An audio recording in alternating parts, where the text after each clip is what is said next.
y seguida es la palabra del Señor, y les pido que estemos atentos para aprender y para escuchar, no siendo solo oidores, como dice Santiago, pero también hacedores de la palabra fiel. Segunda de Corintios 4, quiero leer una porción de escritura. Segunda de Corintios 4, versículo 14, dice: sabiendo que Él que resucitó al Señor, a nosotros también nos resucitará con Jesús y nos presentará juntamente con vosotros, porque todas estas cosas padecemos por amor a vosotros, para que abundando la gracia por medio de muchos, la acción de las gracias sobreabunde para gloria de Dios. Por tanto, no desmayamos, antes aunque nuestro hombre exterior se va desgastando, el interior no obstante se renueva de día en día. Porque esta leve tribulación momentánea produce en nosotros un cada vez más excelente y eterno peso de gloria, no mirando nosotros las cosas que se ven, sino las cosas que no se ven, pues las cosas que se ven son temporales, pero las que no se ven son eternas. Que Dios bendiga.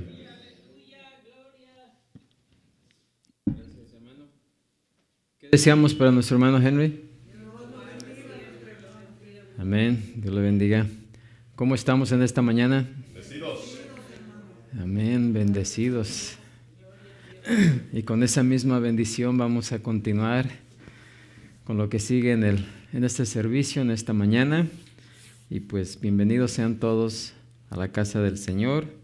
No solamente ustedes que nos acompañan aquí en este lugar, sino también los que nos acompañan por medio de vía telefónica. ¿Qué deseamos también para ellos? Que Dios les bendiga, ¿verdad? Así que les voy a pedir que vayan preparando sus Biblias al capítulo 2 de Mateo, del Evangelio de San Mateo. Vamos a estar viendo los versículos del 1 al 12. Y antes de comenzar, voy a pedirle a nuestro hermano Luis, que nos acompaña en esta mañana, que nos lleve en una oración. Amén, hermano Luis. Hermano Luis, vamos a orar en este momento. Padre bueno del cielo y de la tierra, en este momento, Señor, te suplicamos, Señor, por tu siervo, Señor, que va a traer la enseñanza, la palabra del Señor. Padre, te suplicamos, Señor, que esa palabra, Señor, llegue a corazones necesitados, Señor, para que ellos puedan, Señor, también alcanzar la salvación que una vez por gracia, Señor, nosotros la hemos recibido.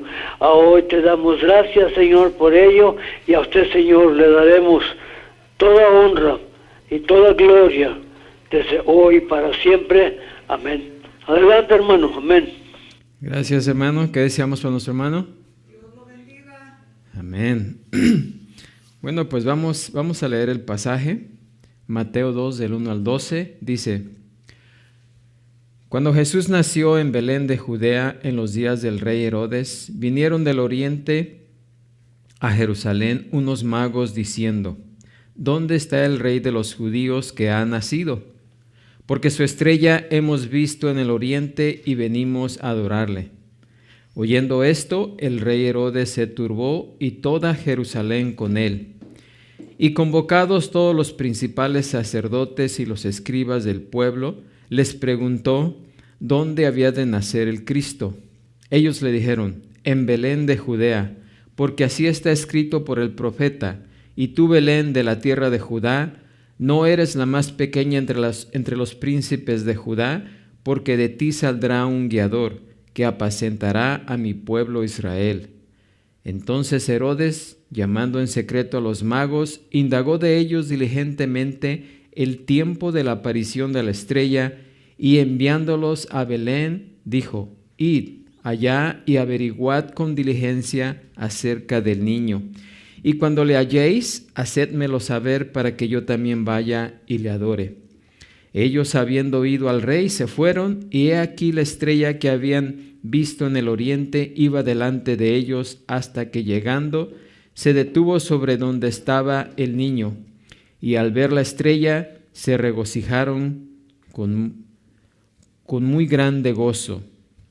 Y al entrar en la casa vieron al niño con su madre María, y postrándose lo adoraron, y abrieron sus tesoros, le ofrecieron presentes, oro, incienso y mirra. pero siendo avisados por revelación en sueños que no volviesen a Herodes, regresaron a su tierra por otro camino. Amén. Pueden ocupar su lugar.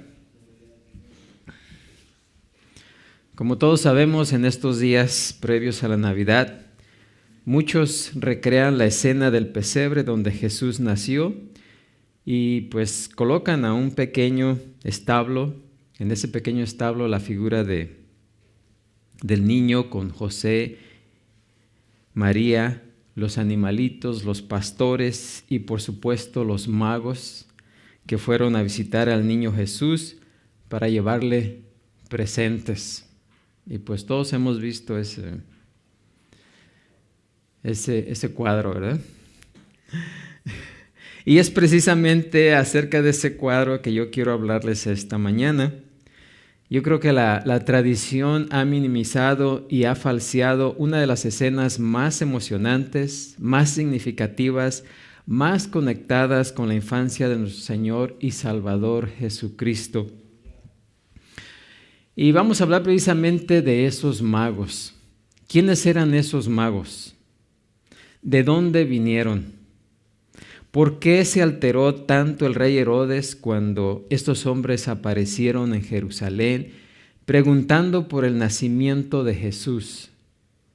¿Eran realmente 3 reyes que se llamaban Melchor, Gaspar y Baltasar?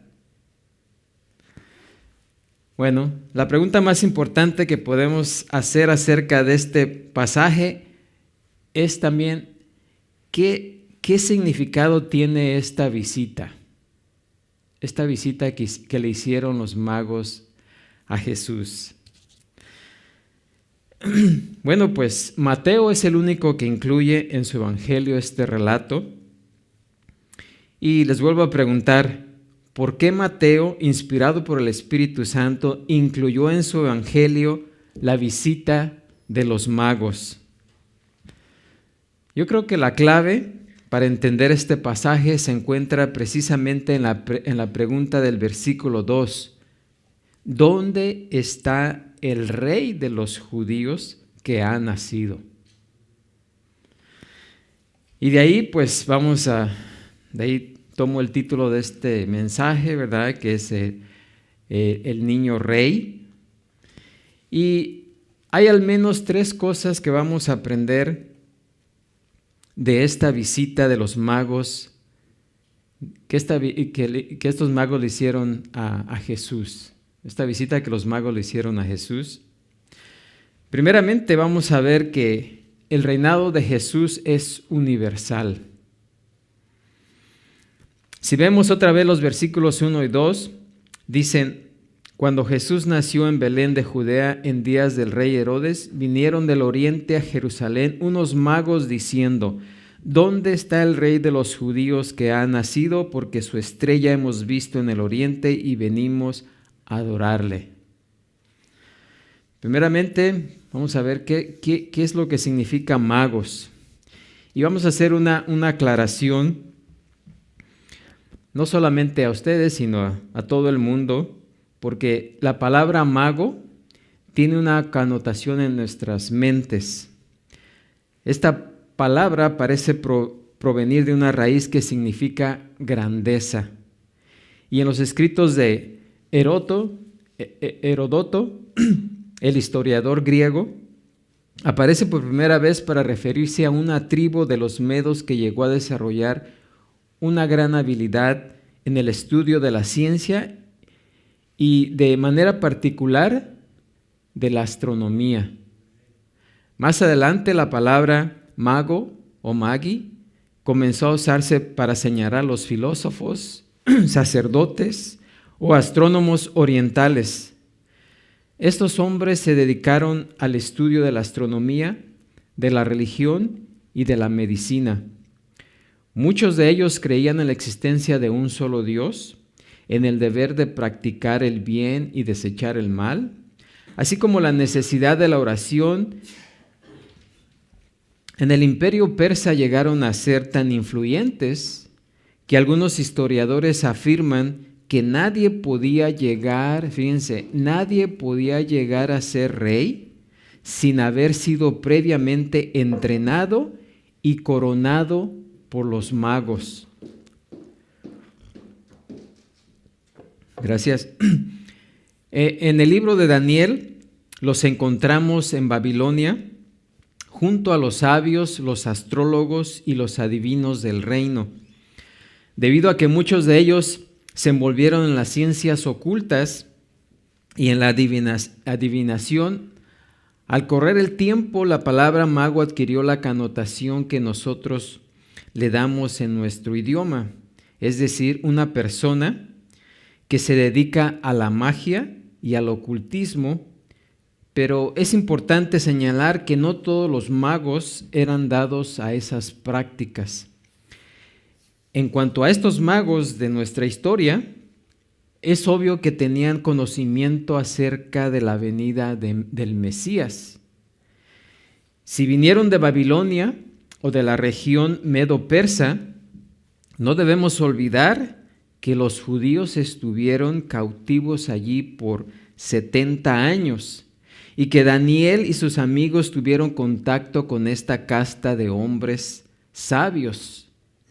De manera que, aunque no sabemos cómo pudieron enterarse con tanta precisión acerca del nacimiento de Cristo, ellos sabían que Jesús iba a nacer y probablemente sabían que iba a nacer durante la dominación del Imperio Romano, porque Daniel lo había profetizado 500 años antes. El punto es que, de alguna manera, Dios les hizo saber que ese Mesías que habían estado esperando por tanto tiempo había nacido, por lo que decidieron hacer un largo y dificultoso viaje, probablemente más de 1,600 kilómetros, viajando, no sabemos si en camellos o en caballos, o la Escritura no nos dice cómo fue que viajaron tantos cientos de kilómetros. Imagínense viajar más de 1,600 kilómetros. Actualmente en carro nos tomaría como 40 horas. Imagínense ahora caminando o montados en algunas bestias. Era un viaje sumamente largo, ¿sí?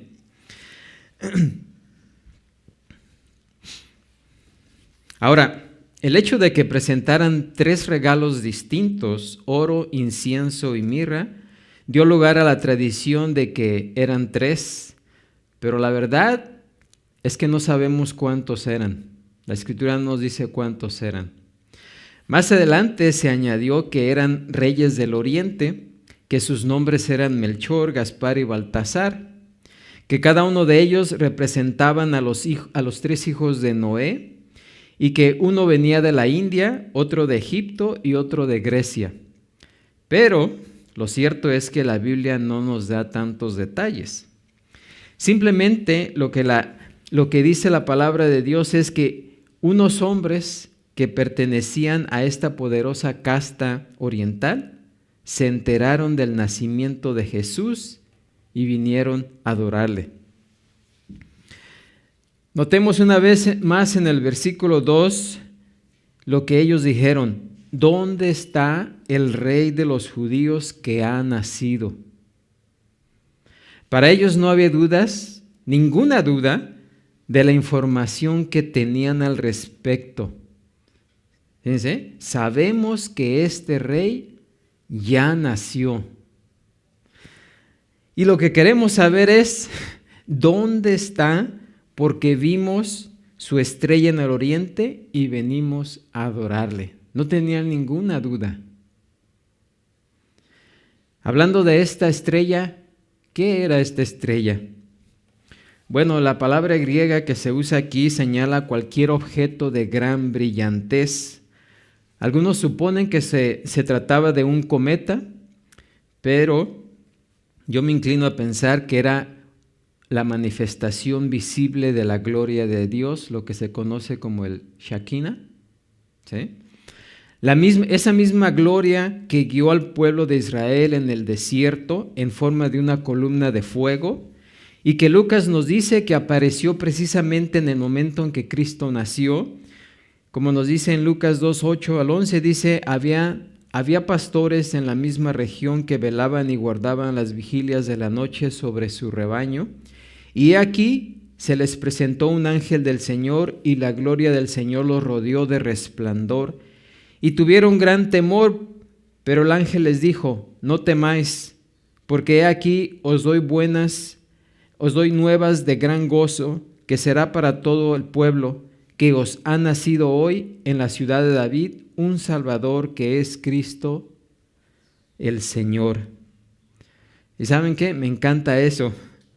No porque nos dice la Escritura, ha nacido, sino porque nos ha nacido hoy, ¿sí? Nos ha nacido.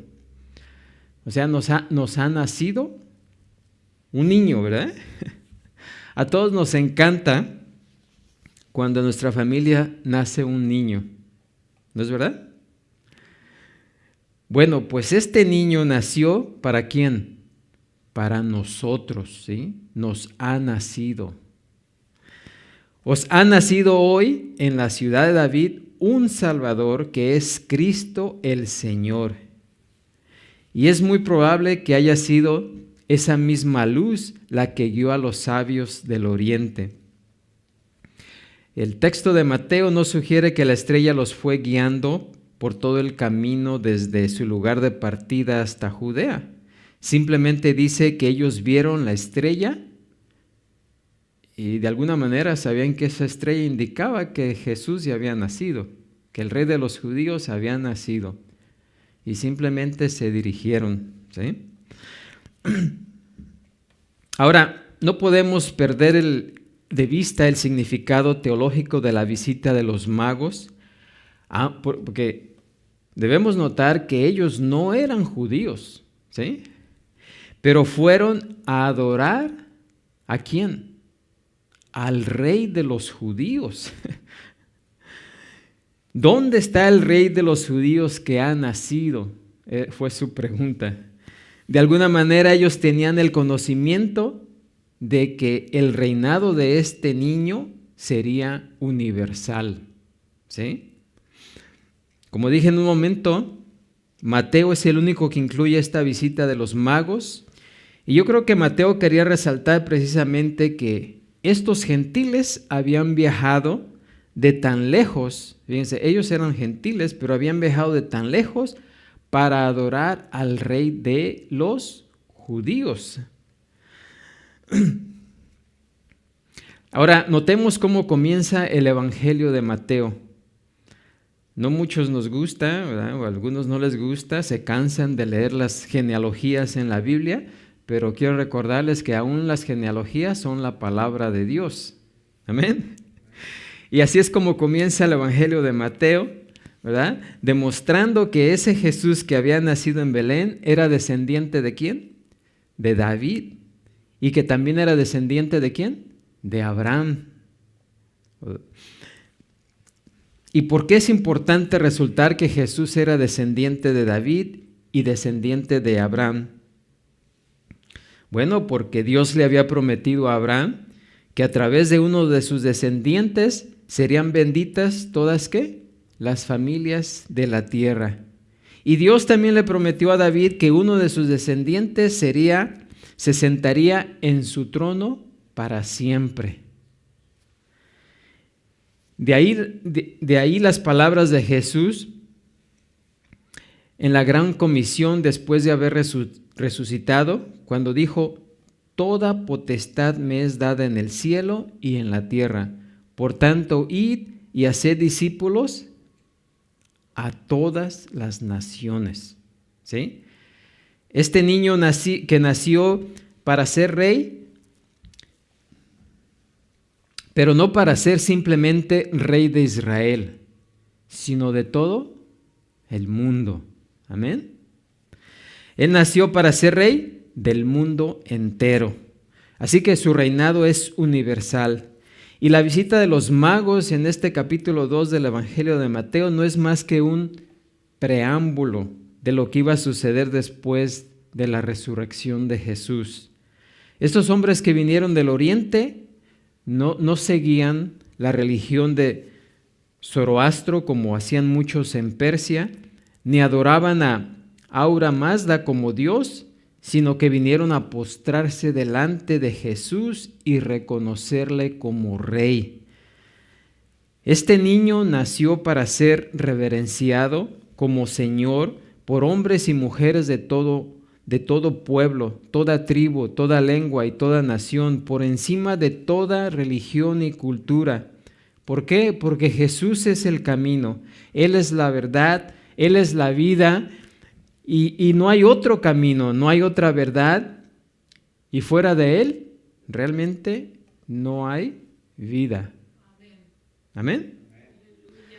También nos dicen las Escrituras que toda rodilla se doblará. Algún día nadie podrá negar esa realidad, porque nos dice toda rodilla se doblará, toda lengua confesará que Jesucristo es el Señor, para gloria de Dios el Padre. Sin embargo, este pasaje también nos enseña que no todos reconocerán la autoridad suprema de Jesús, y eso nos lleva a nuestro segundo encabezado. En primer lugar, su reinado es, ¿qué? Universal. En segundo lugar, su reinado será resistido por muchos. Nos dice el versículo 3, oyendo esto, el rey Herodes se turbó y toda Jerusalén con él. Para comprender esta turbación causada por la visita de los magos, necesitamos entender un poquito acerca de la historia, ver algunos datos históricos acerca del rey Herodes, porque si no lo hago, no vamos a entender la historia de por qué el rey Herodes se turbó ante la visita de estos magos. Bueno, pues resulta que Herodes no era judío. Herodes era idumeo, es decir, de la región de Edom, y por lo tanto él no debía ocupar el trono de Israel. O sea, Herodes era un ¿qué? Usurpador. Cuando los romanos capturaron a Judea en el año 63 a.C., el padre de Herodes, llamado Antípater, que era un hombre muy astuto y que en ese tiempo era gobernador de Edom, aprovechó la situación para buscar el favor de los romanos, y ellos en cambio nombraron a Antípater procurador de Judea.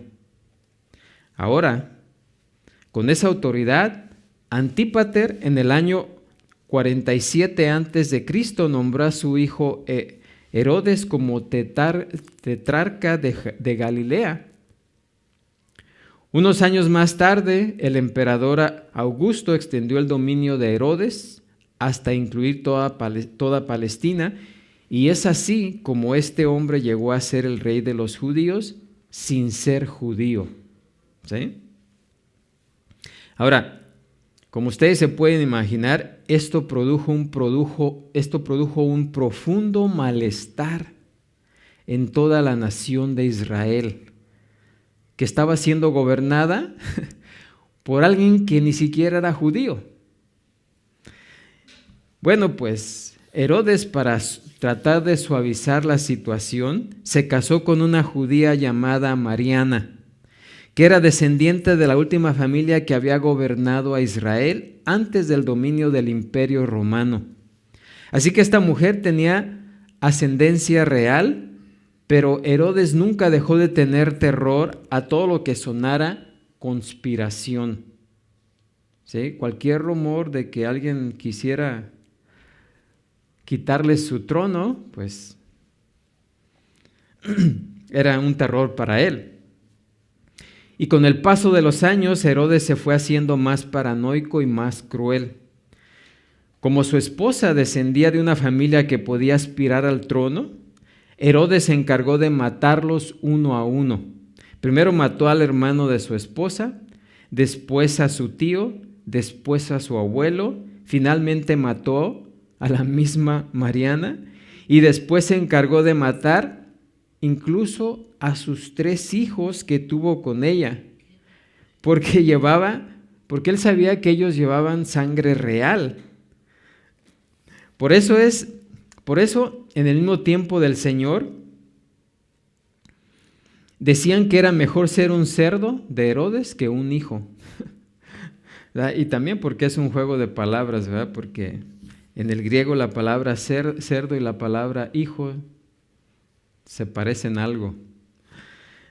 Así que era tal la crueldad del rey Herodes que unos días antes de su muerte mandó a encarcelar a un grupo de ciudadanos muy distinguidos de Jerusalén, dejando órdenes expresas que todos ellos fueran ejecutados al momento de morir, para asegurarse de que Jerusalén llorara el día de su muerte. ¿Sí? Ahora, imagínense, con estos datos ahora que tenemos en la cabeza, imagínense lo que pudo haber pasado por la cabeza de este hombre cuando escuchó la noticia de que un grupo de la casta de los magos había llegado del oriente preguntando dónde estaba el rey de los judíos que había nacido. Imagínense, Herodes se turbó y dice Mateo, y toda la ciudad con él. ¿Saben por qué? Porque la ciudad de Jerusalén sabía lo que eso implicaba, ¿sí? Lo que implicaba que este hombre se sintiera amenazado. Ellos sabían por experiencia que esa agitación en el corazón del rey Herodes podía terminar en un baño de sangre, y eso fue lo que realmente sucedió. ¿Qué fue lo que mandó a hacer Herodes? ¿Sí? Mandó matar a todos los niños menores de 2 años en Belén y sus alrededores, para estar completamente seguro de que él había exterminado esa amenaza. Así que de ahí el interés de Herodes por conocer los detalles del lugar de nacimiento de Jesús, como vemos en el versículo 4 y 5. Y convocados todos los principales sacerdotes y los escribas del pueblo, les preguntó dónde había de nacer el Cristo. Ellos le dijeron, en Belén de Judea, porque así está escrito por el profeta. Y hablando del profeta Miqueas, ¿verdad?, que fue el que profetizó en el año 700 antes de Cristo. Miqueas también era contemporáneo del profeta Isaías, y en el capítulo 5, versículo 2, se encuentra precisamente esta profecía que dice, pero tú, Belén Efrata, pequeña para estar entre las familias de Judá, de ti me saldrá el que será Señor en Israel. Y sus salidas son desde el principio, desde los días de la eternidad. Así que Israel y todos los rabinos aplicaban esa profecía al nacimiento del Mesías. Y como podemos ver en este texto, es sumamente paradójico porque dice que el Mesías habría de nacer en Belén, pero al mismo tiempo el texto dice que sus orígenes son desde los días de la eternidad, ¿sí? El Eterno habría de nacer como un niño y sería un gobernante que iba a pastorear al pueblo de Israel. Miqueas profetizó 700 años antes del nacimiento de Cristo acerca de este rey pastor, que a pesar de ser eterno, habría de nacer en Belén. Isaías, su contemporáneo, profetizó que iba a nacer de una virgen. Ahora, pues, está por demás decir que Jesús no habría podido cumplir esta profecía adrede, y muchas cosas que se cumplieron a lo largo de su vida si no fuera Dios, ¿sí? ¿Por qué? Porque nadie puede decidir las circunstancias de su nacimiento. ¿A quiénes de ustedes les hubiera gustado haber escogido la familia en la cual nacer?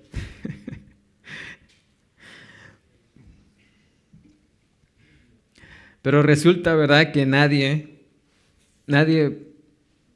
podemos o pudimos, ¿verdad?, escoger la familia en la cual naciéramos, ¿verdad? Si no hubiéramos escogido pues una familia real, ¿no?, para haber nacido como príncipes o princesas, ¿no? Pero pues nadie puede escoger las circunstancias de su nacimiento, pero Jesús sí, porque Él es ¿quién? Él es Dios. Amén. Así que Él sí pudo hacer eso, ¿verdad? Jesús escogió precisamente el lugar preciso donde iba a nacer. Nacer de la familia precisa, en el tiempo preciso, durante la dominación del Imperio Romano, tal como Isaías, Miqueas y Daniel profetizaron, ¿sí? Ahora, ¿saben qué es lo más importante o sorprendente de este relato? Hasta este punto la reacción de los sacerdotes y los escribas, ¿sí? Vienen unos magos desde muy lejos y preguntan, ¿dónde está el rey que os ha nacido? Herodes llama a estos teólogos para preguntarles, ¿qué dice la Biblia acerca de esto? ¿Qué dicen las Escrituras acerca de esto? Y ellos le dicen que el Cristo nacería en Belén, ¿sí? O sea, que ellos conocían, ¿sí? Ellos conocían estas profecías y ¿saben qué hicieron? Nada. Los líderes de Israel no hicieron nada y conocían estas profecías, ¿sí? No hicieron absolutamente nada para averiguar si en verdad el esperado descendiente de David había nacido en Belén. Los magos vinieron de más de 1,600 kilómetros de retirado para reconocer a Jesús y adorarle. Herodes reaccionó con una furia asesina, fíjense, pero estos hombres fueron totalmente indiferentes, ¿sí? ¿Y saben qué? Reaccionar con indiferencia ante el nacimiento de Jesús no es neutral, es un odio pasivo. Toda aquella persona que se muestra indiferente al nacimiento de Jesús o a la venida de Jesús es un odio pasivo.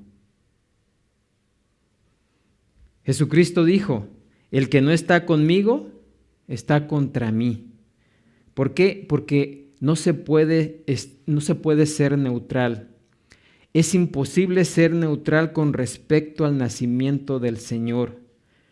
Herodes por lo menos tenía en su mente una idea muy clara, fíjense. Jesús y yo no podemos estar en el mismo territorio, porque si Él es rey, mi trono peligra. Si yo soy rey, debo darle muerte.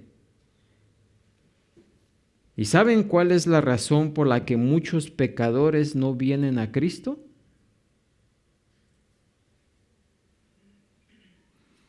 Fíjense, no es por falta de evidencia, no es porque intelectualmente hablando ellos no puedan convencerse de que la Biblia es la verdad. No, la Biblia tiene demasiadas evidencias para probar sin lugar a dudas que es infalible, inerrante y toda suficiente palabra de Dios. ¿Sí? Así que no es por falta de evidencias, es porque todo pecador sabe que aceptar a Jesús como Señor es tener que salir del trono. ¿Sí? Hay una parábola en la que Jesús pone en boca de aquellos que le rechazan. que rechazan estas palabras. No queremos que éste reine sobre nosotros. ¿Sí? Y ese es precisamente el problema de los pecadores que no se arrepienten. ¿Por qué? Porque los pecadores quieren seguir siendo reyes, así como Herodes. Se sienten amenazados ante la idea de que hay alguien que pueda tomar control de sus vidas. ¿Sí? Seréis como Dios. Fue precisamente la tentación de Satanás en el huerto del Edén. Y es precisamente la misma tentación con la que el diablo seduce y engaña a cientos de millones de pecadores en el día de hoy, diciéndoles, tú eres Dios. Pero ¿saben qué? No eres Dios, porque tú eres una criatura y debes someterte voluntariamente al Rey de Reyes y al Señor de Señores. Amén. Herodes reaccionó con una furia asesina para matar a Jesús, pero nadie puede echar por tierra los planes de Dios. Nadie. Y eso nos lleva a nuestro tercer encabezado. Y hemos dicho que este pasaje nos enseña primeramente que el reinado de Jesús es ¿qué? Universal. Hemos dicho también que este pasaje nos enseña que el reinado de Jesús será rechazado por muchos. Pero este pasaje también nos enseña que el reinado de Jesús no puede ser destruido. Amén. Versículo 7. Entonces Herodes, llamando en secreto a los magos, indagó de ellos diligentemente el tiempo de la aparición de la estrella. Fíjense que Herodes no preguntó en qué fecha fue que nació Jesús, o el Cristo, ¿verdad? Más bien el Mesías. No. ¿Cuándo fue que apareció la estrella? ¿Por qué? Porque quería calcular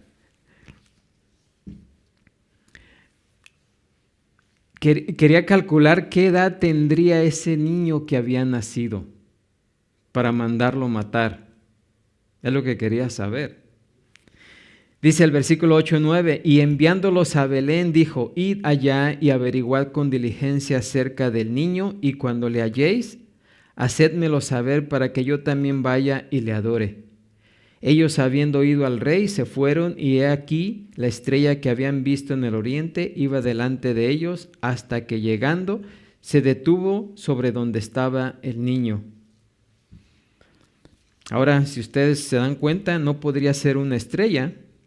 No podía ser, esta estrella no podía haber, o esta luz no podía ser una estrella, o no podía ser un cometa, sino más bien era la gloria de Dios, ¿verdad? Que se posó precisamente donde estaba el niño con su familia, con José y con María.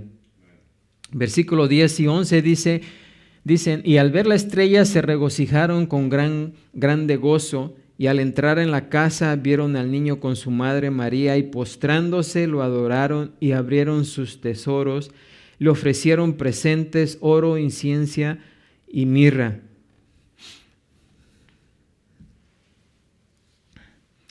Ahora, regresando al cuadro que les pinté al principio, donde la gente pone ahí las figuritas del niño Jesús con José, María, los animalitos y los pastores, y también ponen ahí a los magos en veces, ¿verdad? Pero ¿saben qué? Cuando los magos llegaron a visitar a Jesús, ¿saben qué? Jesús ya no estaba en el pesebre. Jesús ya estaba en una casa con María y José. Es más, Jesús ya tenía como 2 años. ¿Sí? Ya tenía como casi 2 años de haber nacido, así que colocar a los magos en el pesebre pues es anacrónico. ¿Y qué significa esta palabra rara? Bueno, significa fuera de tiempo, ¿sí? Estaba fuera de tiempo. Ahora notemos algo importante en este pasaje. Dice, y al entrar en la casa vieron al niño con su madre María, y postrándose, lo adoraron. Y abriendo sus tesoros, le ofrecieron presentes, oro, incienso y mirra. Ahora, les pregunto, ¿quién es el personaje central de esta historia? Pues el niño, ¿no? Uno normalmente cuando visita a alguien en la clínica que acaba de dar luz, dice, oh, pues fui a visitar a fulana, ¿sí? Y estaba con el niño. O sea, fulana y el niño. ¿Sí o no? Pero cuando se trata de Jesús es al revés. Es el niño y su madre. Porque el niño es el más importante, no la madre, en este relato. No se sientan mal, ¿eh? De hecho, cada vez que Mateo menciona a Jesús y a María en el pasaje, los menciona exactamente en ese mismo orden. Y no creo que sea por casualidad. Dios sabía que al correr el tiempo, algunos iban a adorar a María en vez de adorar a Jesús. Si vemos Mateo 2:13 y 14, dice, después que partieron ellos, he aquí un ángel del Señor apareció en sueños a José y dijo, levántate, toma, fíjense, al niño y a su madre, y huye a Egipto, y permanece allá hasta que yo te diga, porque acontecerá que Herodes buscará al niño para matarlo. Versículo 14, y él, despertando, tomó de noche, otra vez, al niño y a su madre, y se fue a Egipto. Versículo 20, diciendo, levántate, toma al niño y a su madre, y vete a la tierra de Israel, porque han muerto los que procuraban la muerte del niño. Versículo 21, entonces él se levantó y tomó al niño y a su madre, ¿sí? Y vino a tierra de Israel. ¿Sí? Mateo siempre menciona en ese orden el niño y la madre. ¿Amén? ¿Por qué? Porque el Señor Jesucristo es el personaje central de esta historia. Y me imagino, ¿verdad?, que los magos compartieron con José y con María muchas cosas acerca del nacimiento de Jesús, pero Jesús es el personaje central. Más aún, el texto dice que estos hombres, al ver al niño, se postraron para adorarle. ¿A quién? A Jesús, no a María. ¿Sí?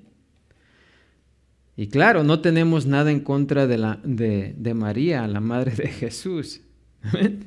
María fue una pecadora redimida que por la gracia de Dios es digna de ser imitada como cualquier héroe de la fe que nosotros encontramos en las Escrituras, pero debemos insistir que solo Dios merece ¿qué?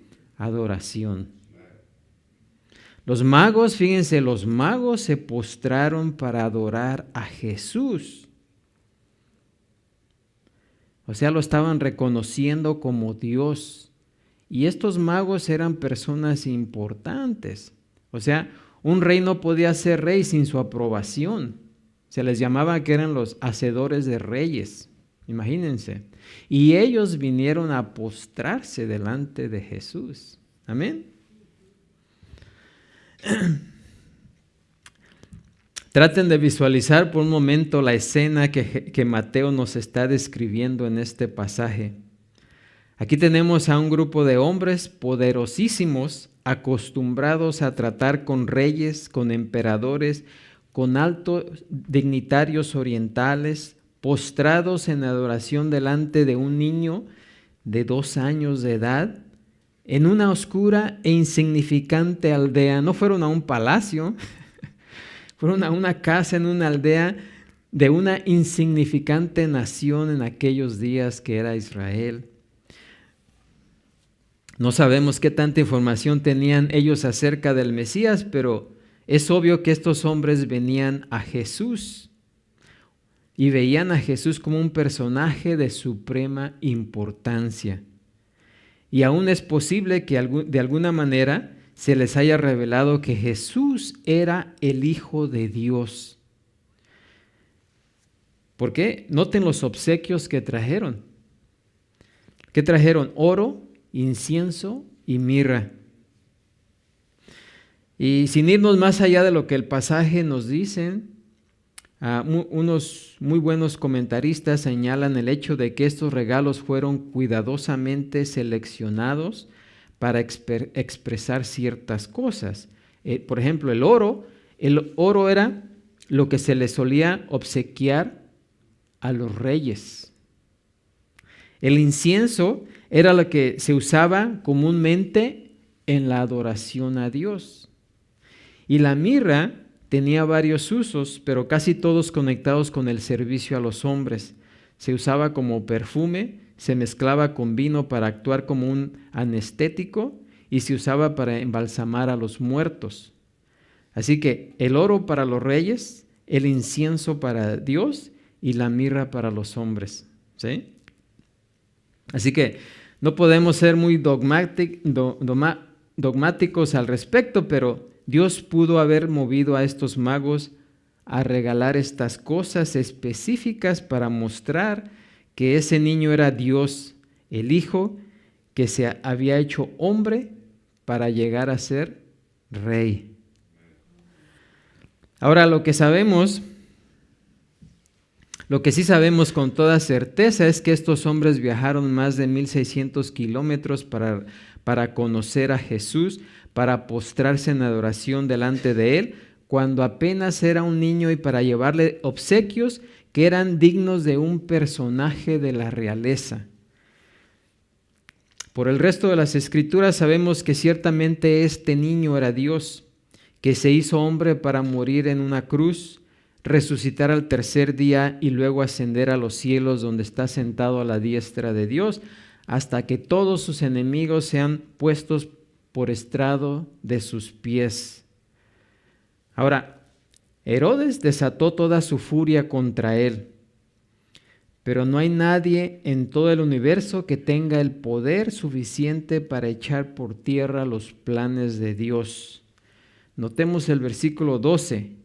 Pero siendo avisados por revelación en sueños que no volviesen a Herodes, regresaron a su tierra por otro camino. El reinado de Jesús es indestructible. El Señor Jesucristo iba a ser asediado a lo largo de toda su vida, pero nada ni nadie iba a impedir que llegara a la cruz, donde Él dio su vida voluntariamente para el perdón de los pecados de millones de hombres y mujeres que a través de los siglos iban a postrarse delante de Él como Señor y Salvador. Juan 10, 17 y 18 dice, por eso me ama el Padre, dice Jesús, porque yo pongo mi vida para volverla a tomar. Nadie me la quita, sino que yo de mí mismo la pongo. Tengo poder para ponerla y tengo poder para volverla a tomar. Este mandamiento recibí de mi Padre. Así que el reinado de Jesús es universal. El reinado de Jesús no será aceptado por muchos y el reinado de Jesús es indestructible. Viendo aquí la historia de estos magos del Oriente, y no perdamos el significado teológico de esta visita. Pero ahora yo quiero preguntarte a ti, ¿cómo vas a reaccionar ante el nacimiento del Hijo de Dios? ¿Cómo vas a reaccionar ante el Hijo de Dios que nació para ser rey?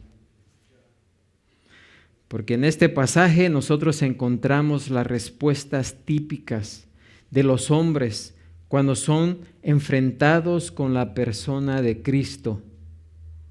Primero, Herodes quiso destruirlo.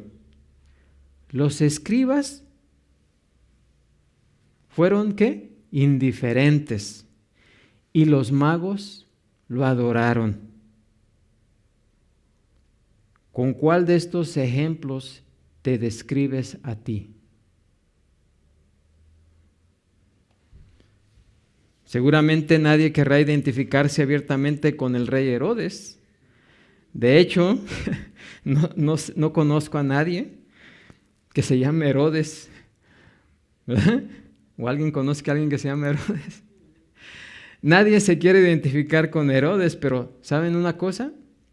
Este hombre reaccionó como la mayoría de los hombres reacciona cuando Cristo es proclamado en el Evangelio como Señor y Salvador. ¿Sí? ¿Por qué quiso destruir a Jesús? Porque su trono peligraba. ¿Por qué? Porque quería seguir siendo rey. Y ese es el mismo problema que tienen los hombres con Jesús. Nadie se molesta con ese Jesús amante que hacía milagros, que sanaba enfermedades, que daba de comer a los pobres. A nadie le molesta ese Jesús. Pero ¿saben cuándo le molesta ese Jesús al hombre? Cuando Él se proclama como soberano y dice que tiene derecho pleno sobre nuestra vida. Entonces sí, ¡hey! No, porque yo quiero seguir siendo rey. ¿No es así? El hombre quiere seguir siendo rey. No quiere postrarse delante del verdadero rey y Señor de nuestras vidas. ¿Amén? Porque Él es rey, Él es Señor. La razón por la que mucha gente rechaza el Evangelio es porque quiere seguir teniendo el control de sus vidas. Ellos no quieren ni pensar que el yo sea destronado para dar lugar a otro rey, ni siquiera al Hijo de Dios. Como dijeron los israelitas, no queremos que éste reine sobre nosotros. ¿Sí? Claramente no queremos que éste reine sobre nosotros. ¿Por qué? Porque los pecadores quieren seguir reinando igual que Herodes. Y ese deseo es lo que los mantiene alejados de aquel que es la fuente de todo bien. Aquel que vino para que tengamos vida y vida en abundancia. Así que si este es tu caso, de aquellos que nos ven o nos escuchan en este día, si este es tu caso, o eres como los escribas y como los sacerdotes de Israel que escuchan hablar de Cristo y ni siquiera les interesa. ¿Sí? No mostraron ningún interés en verificar la historia. Y yo les pregunto, ¿es este tu caso? ¿Eres indiferente al hecho de que el Hijo de Dios se haya hecho hombre y haya venido a la tierra a morir en una cruz? Bueno, quiero decirles que un día nos presentaremos delante de ese Rey y tendremos que darle cuenta tienes que darle cuenta por tu indiferencia. Si el Hijo de Dios se encarnó, tiene que haber sido por una razón supremamente importante. ¿Y saben cuál es? Que no hay otra forma de salvar a los pecadores. Alguien tenía que pagar el precio. Alguien tenía que morir por nuestros pecados. Alguien que no tuviese deudas pendientes, que no tuviera deudas pendientes que pagar por sí mismo. Alguien que fuese santo y sin mancha. ¿Y saben qué? Por eso es que Dios se encarnó en Jesús, porque solamente Él llena esos requisitos y porque solamente Él era sin pecado. ¿Amén? Él murió siendo inocente para que pecadores culpables pudieran ser absueltos y hoy ofrece salvación perfecta y gratuita a todo aquel que cree. Ese es el mensaje que el Evangelio anuncia, que la justicia perfecta de Jesús está disponible por medio de la fe para aquellos que no tenemos justicia alguna. Así que tratar este mensaje con indiferencia no es otra cosa que un aborrecimiento pasivo hacia la persona de Jesús, ¿Por qué? Como dije anteriormente, la neutralidad es imposible cuando se trata de Jesús. El que no está conmigo está contra mí. O estamos con Jesús o estamos en contra de Jesús, pero no podemos estar en medio. Amén. Nadie puede ser indiferente.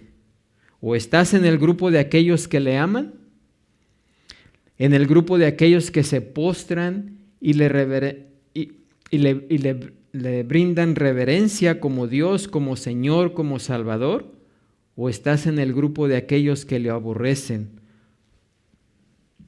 Quiera el Señor que muchos en esta mañana adquieran la sabiduría de estos magos que vinieron desde el oriente, porque la poca información que tenían fue suficiente para moverlos más de 1,600 kilómetros para ir y postrarse delante de este niño. Amén. ¿Será este tu caso en esta mañana? Porque tú tienes más información que ellos, de la que ellos tenían.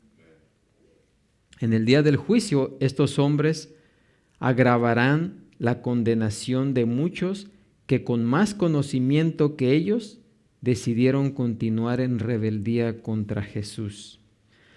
Así que, amigos, no desprecien el don de amor que el Señor te ofrece hoy a través de la proclamación del Evangelio. Recibe este regalo divino viniendo a Cristo en arrepentimiento y fe, reconociendo a Jesús como Rey, como Señor. Y entonces tendrás el mejor regalo que cualquier ser humano pueda recibir. El don de vida eterna, el regalo de vida eterna. Amén. Y así vamos a